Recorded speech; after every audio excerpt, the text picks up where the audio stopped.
Give me an S. S. Give me an E. E. Give me an S.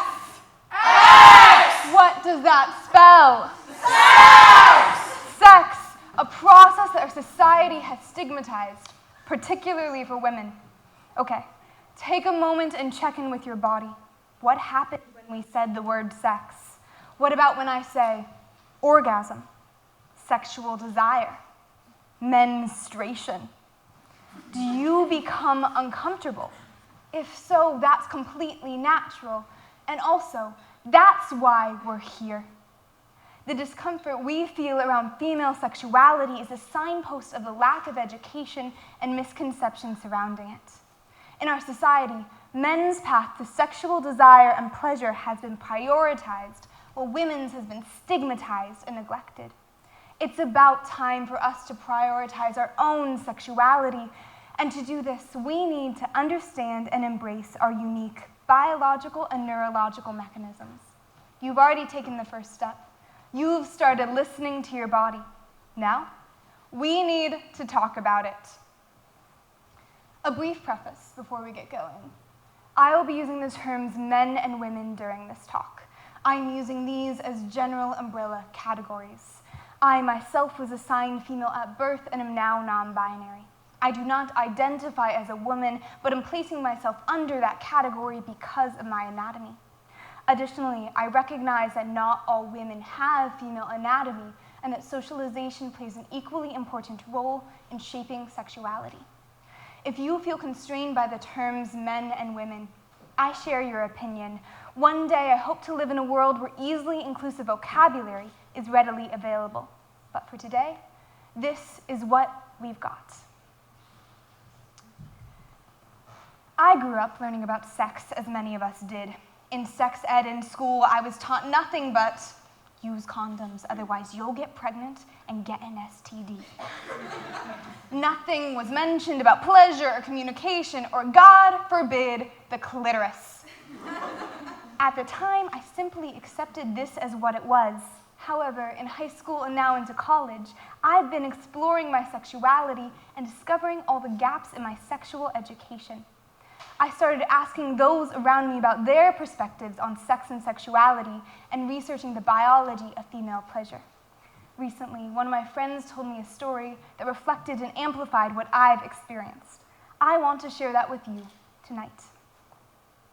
Similar to me, my friend grew up in sex ed, only learning to prevent the bad, STDs and pregnancies. Nothing was mentioned about her biological capabilities either. Regardless, she had sex for the first time with a cute guy from her history class. During sex, the guy orgasmed, but she didn't feel anything. She didn't know what to do, so she pretended to dissolve into pleasure herself. From that moment on, sex started to feel like a performance.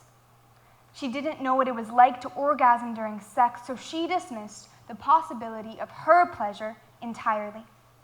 She recounted to me a story of performing oral sex for a guy. She was making out with him in his basement when she announced that she needed to go change. She walked upstairs and changed into a little lacy top. When she walked back down the stairs, she moved as sensually as she could. Yes, it was fun and flirty, but at the heart of it was a performance.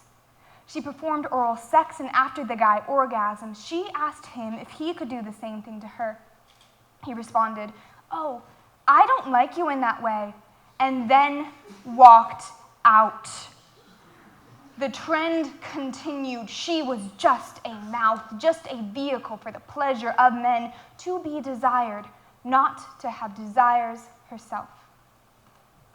Today, my friend is in a beautiful, stable, reciprocal relationship. She's learned what an orgasm feels like in her body and what she needs for that to happen. She understands and has learned to speak up for her body, her pleasure, and her unique path to get there. As we saw from my friend's story, no one is sufficiently taught about women's sexual capabilities. Lack of education for all parties involved is what is truly at fault here.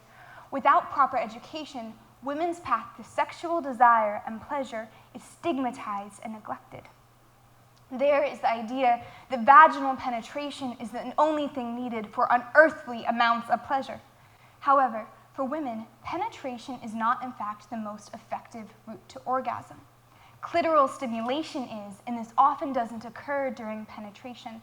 What results from this is something called the orgasm gap.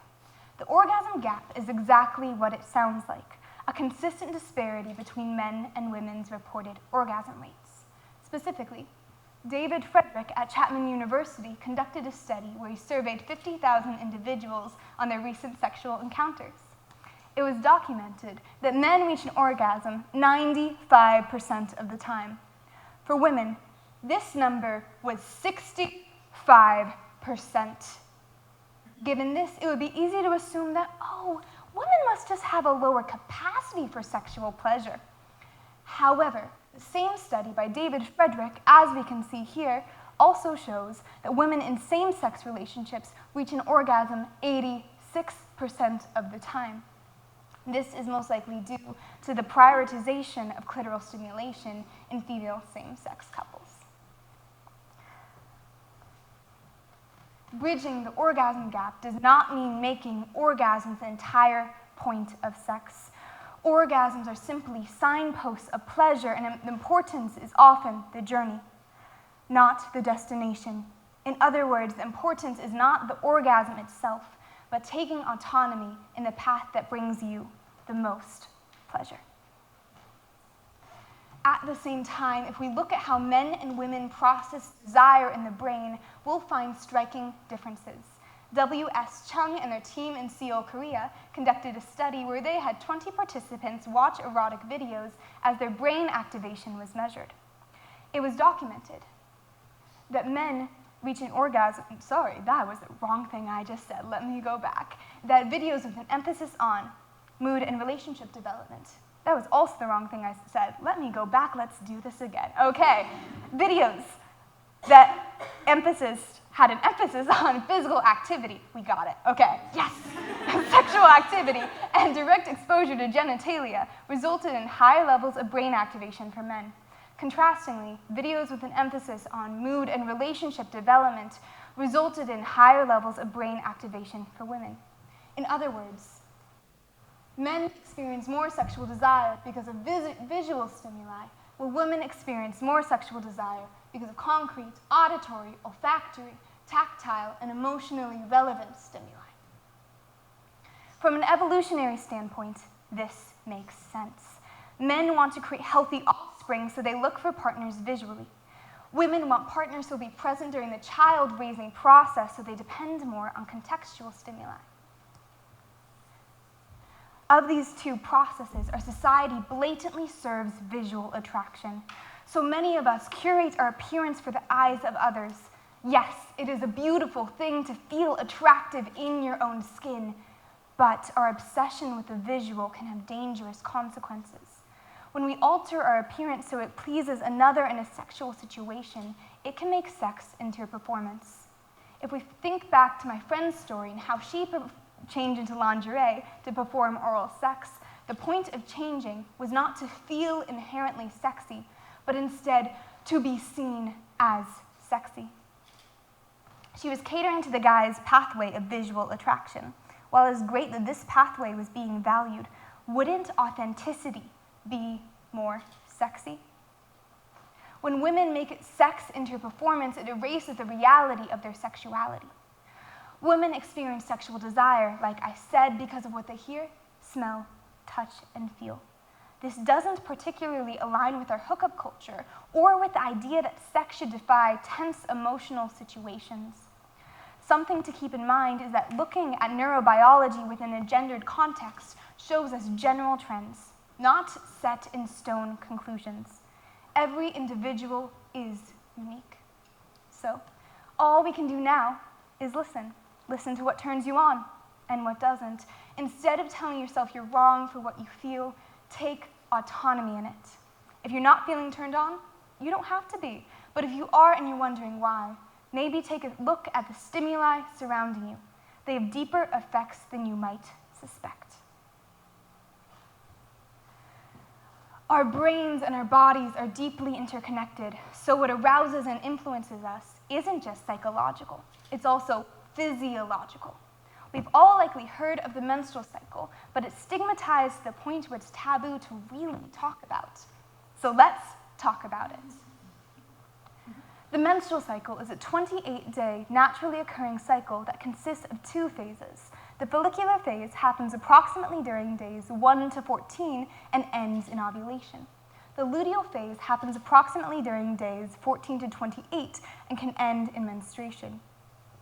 If the egg has not been fertilized by sperm, menstruation starts the cycle over again. The menstrual cycle is governed by 2 main hormones, progesterone and estrogen. These levels fluctuate throughout the menstrual cycle, as do levels of sexual desire. Susan B. Bullivant at the University of Chicago conducted a study where she had 46 participants self-report their levels of sexual desire throughout the menstrual cycle. She discovered that women's levels of sexual desire, can we go back one? Can we go back another one? Thank you. Are higher 4 days before and 2 days after ovulation. So this is days 10 to 16 of the menstrual cycle. Interestingly enough, Ellen R. Allen at Virginia Polytechnic University also conducted a study. Here she had 120 women self-report their levels of sexual desire throughout the menstrual cycle. She documented that women's levels of sexual desire, we go one forward please, thank you, are also higher around menstruation. This is the least fertile phase, and subconsciously, women can feel safer to have sex. All women's levels of sexual desire fluctuate throughout the menstrual cycle. This does not mean that they have a lower capacity for sexual desire. They just take a different path to get there. Okay, so now we have a sense of the female cycle. But has anyone here heard of the male cycle? Okay, this is great. So for most of my life, I was completely oblivious to the fact that men have a cycle of their own. But they do. C. Pirro and their team in Rome conducted a study where they had 13 participants provide blood samples at specified time intervals daily. It was documented that men's testosterone levels peak in the morning and then decrease throughout the day into the evening. Then, as men sleep, their testosterone levels restore themselves again. Because of this, men can experience higher levels of sexual desire in the morning. This in no way aligns with the idea that sex should mainly happen at night. So far, we've seen that societal expectations align with male patterns.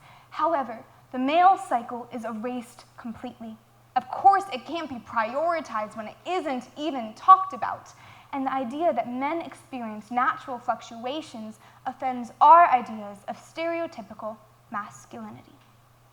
In this case, both men and women's paths have been stigmatized and neglected.